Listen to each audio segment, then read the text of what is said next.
Tagazok à tous, ici le druide. Nous nous retrouvons aujourd'hui sur la bibliothèque akashique pour parler de la mythologie grecque dans sa globalité. Alors prenez votre lance, votre bouclier et découvrons ensemble les légendes du passé.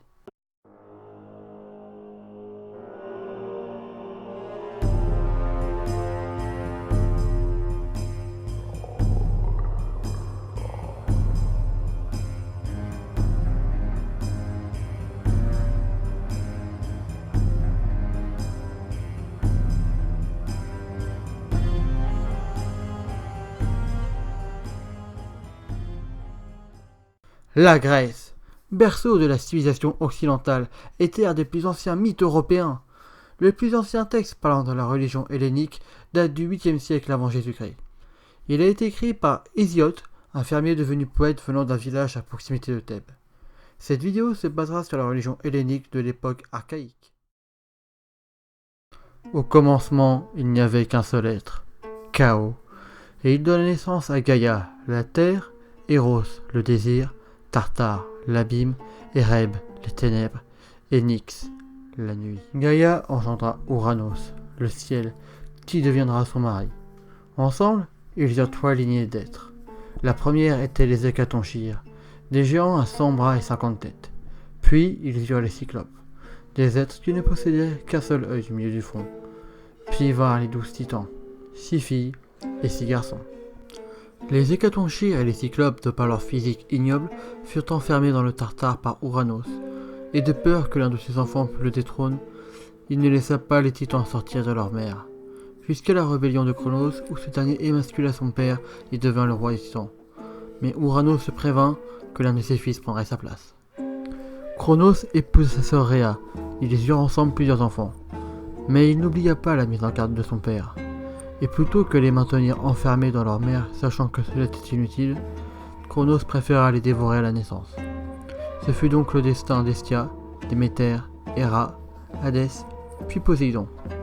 Au 6e enfant, Rhea, sur les conseils de sa mère, fit manger à Cronos une pierre emmaillotée. Le 6e enfant était donc Zeus. Il fut caché en Crète, dans une grotte élevée par les Méliades, des nymphes d'Éphrène, et nourri par la chèvre Amalthée. Il passa sa jeunesse sur cette île jusqu'à avoir l'âge d'affronter son père, de le détrôner, et il enferma dans le Tartare la plupart des titans. Je reviendrai plus particulièrement sur la titanomachie dans mon épisode sur Cronos. Une fois les titans vaincus, Zeus et ses frères et sœurs régnèrent sur l'Olympe, et chacun d'entre eux eut un rôle. Zeus devint le roi des dieux, et prit pour domaine le ciel. Son symbole était l'éclair, une arme que les Cyclopes lui avaient forgée pendant la titanomachie.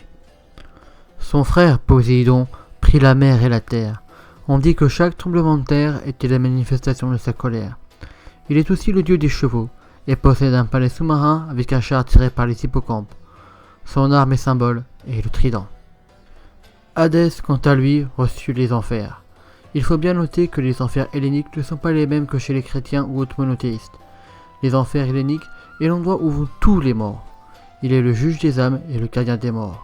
Il possède la cunée, un casque qui rend invisible celui qui le porte. Héra est la sœur et la femme de Zeus. Elle est donc la reine des dieux, la protectrice des femmes, la déesse du mariage, la gardienne de la fécondité, déesse du couple, des femmes sans couche. Elle pourrait aussi passer pour la déesse de la jalousie, mais ce n'est pas dans ses attributions. Ces nombreuses crises de fureur qui font trembler l'Olympe sont la cause des multiples infidélités de son époux. Hermès, fils de Zeus, est un dieu au rôle multiple et contradictoire.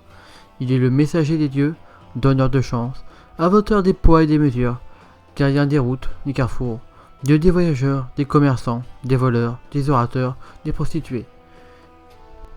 Athéna est la fille préférée de son père Zeus.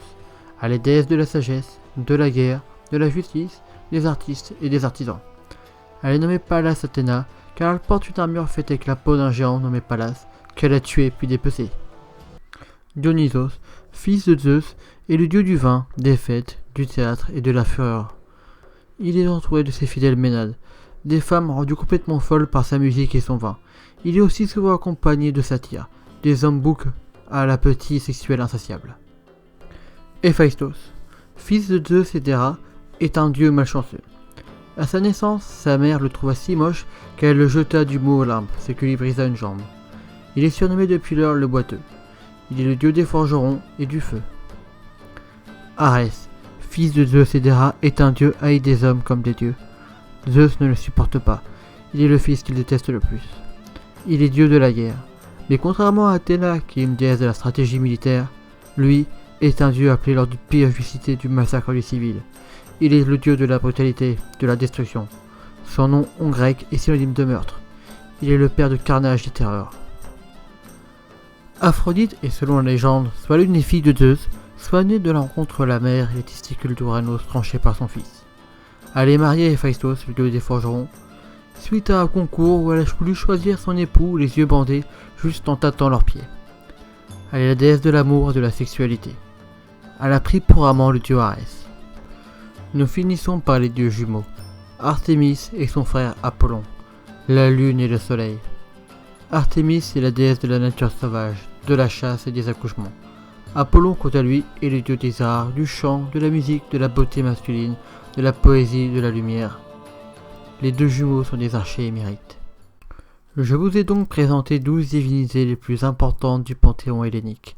Je ne suis pas entré dans les détails car je ferai plus tard des vidéos dédiées à chaque dieu et déesse seul. Cet épisode est maintenant terminé, j'espère qu'il vous aura plu, je vous dis à très bientôt dans la bibliothèque akashique.